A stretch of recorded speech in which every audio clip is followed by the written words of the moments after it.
Ibig sabihin lang nito mga boss, yung tatlo na ito, tatlo ang pwede mo i-connect na gadget. Para saan ba ang mga jack na ito? At kung saan mo man dyan ilagay, tutunog pa rin yan mga boss. Kung napili mong tape o tuner, CD, meron doon sa front selector. I-share ko lang po sa inyo mga boss tungkol dito sa Concert 502 amplifier. Kung bakit marami siyang lagayan ng jack at ito.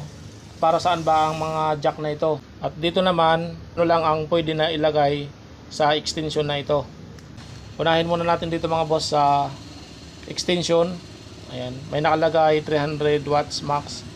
Ang mas okay lang na ilagay dito mga boss sa itong DVD player at LED TV, yung flat screen. Kasi ang flat screen na TV, mababa lang ang konsumo ng kuryente kumpara sa analog TV. Ito mga boss ang sa DVD player. At ito naman ang sa LED TV.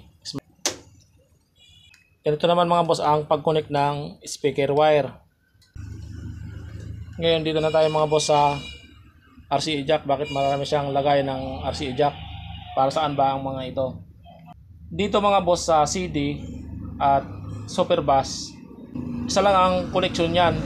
Ang pagkakaiba lang yan mga boss, dito sa super bass, medyo malakas ang kanyang bass, advantage ang kanyang bass kumpara dito sa CD, BCD. Kung saan mo man dyan ilagay, tutunog pa rin yan mga boss kasi pagkaano lang yan, magkasama lang.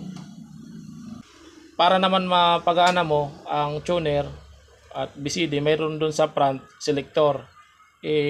Siselect mo doon kung tuner o kaya CD. Ganun din dito sa tape. Ibig sabihin lang nito mga boss, yung tatlo na ito, tatlo ang pwede mo i-connect na gadget. Dito naman tayo sa in. Ayan, may nakalagay na in, tsaka yung out. Unahin muna natin yung in. Yung in mga boss, halos magkapareho lang yan dito sa sa tape, tuner, BCD. Dito sa in, pwede ka mag-add ng gadget dito, o kaya katulad nito, signal. Pwede mo siya ilagay para pag gusto mo mag-radio gamit ang iyong signal box, ito dito mo ilagay sa in. Pinipress lang yan doon sa front para ma-off itong tape, tuner, BCD. Ito na yung ngayon ang gagana mula na rito sa in.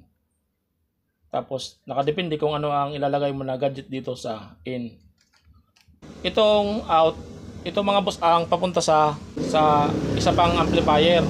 Dito mo ngayon yon i-connect sa out. Lalagay ka ng jack katulad nito dito sa out.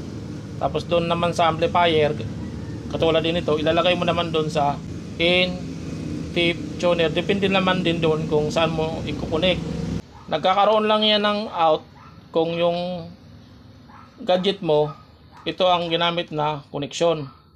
Itong tatlo. Bale, dito mga boss sa tatlo na yan, kung alin man ang gamitin mo dyan, saka lang yan magkakaroon ng out. Kung napili mong tape o tuner, CD, meron doon sa front selector. I-select mo lang doon para magkaroon siya ng out. Yung magkaroon ng supply papunta doon sa isang amplifier. Dito naman tayo sa center speaker. Kung mayroon kang extra speaker, pwede mo yan dyan ilagay mga boss. Tapos dito mayroon naman nakalagay na surround speaker. Mayroon talagang surround na speaker. Dito yun inilalagay. Dito kasi mga boss, malakas ang bass dito sa mga lagayan na ito. Doon naman tayo mga boss sa front. Ito ang sinabi ko kanina na selector, tape, tuner, CD. Wala rito nalagay na super bass kasi magkasama lang yung super bass, isa lang ang connection noon dito sa CD. Kapag inilagay mo ito doon sa tuner, doon sa likod, dito mo rin ilalagay sa front sa tuner. Kung sa tape, i-select mo rin dito sa tape. Ito naman mga boss, para naman to sa left and right na sounds, yung magkabilaan. Ayan. Bali pag ano yan mga boss, yung speaker, dalawang speaker, di ba? A tsaka B. Yun, pwede isa lang. Kung gusto mong dalawa dito. Kaya meron siyang A tsaka B. Pero para magsabay yung A tsaka B, ilalagay mo rito. Select mo dyan. Ito mga boss ang surround. Bago gumana ang surround speaker, i-press mo ito. Ayan. Doon naman sa in, di ba may nakalagay doon na in kanina, magkatabi lang in tsaka yung out. Ito. Para gumana yung in, ipipress mo ito mga boss na EQ. Ayan. Ipipress mo yan para gumana yung in. Halimbawa, ganito. Signal box yung ginamit mo na para maka ano lang radio, inilagay mo ito doon sa in. Ngayon ipipress mo ito para ito mga boss na tip tuner, yung maraming jack doon, mag off automatic yun mga boss, mawalan ng supply dahil ito na ang gumagana ngayon na EQ. Kaya pinipress yan mga boss. Ito naman ang master volume, tapos 3 volts. Balance, ilagay mo lang sa gitna kasi. Tapos dito, mga ilagay mo rin sa 4. Dito rin, pwede rin sa 4. Super bass. Yan. Ito naman, para gumana naman ito na microphone, i-press mo itong karaoke. Kapag naka-off yan mga boss na karaoke, hindi yan magkakaroon ng sounds dito. I-press mo yung karaoke. Tapos ito na ang kanyang volume. Kapag dito mo ilagay ang microphone, yung male microphone dito, wala siyang control dito mga boss. Andito yung control niya sa level tsaka echo. Ito ang magko-control ng microphone. Ngayon, para naman magkaroon ng control ang microphone, dito mo ilagay. Kasi ang sounds mula sa DVD, ito ang master volume.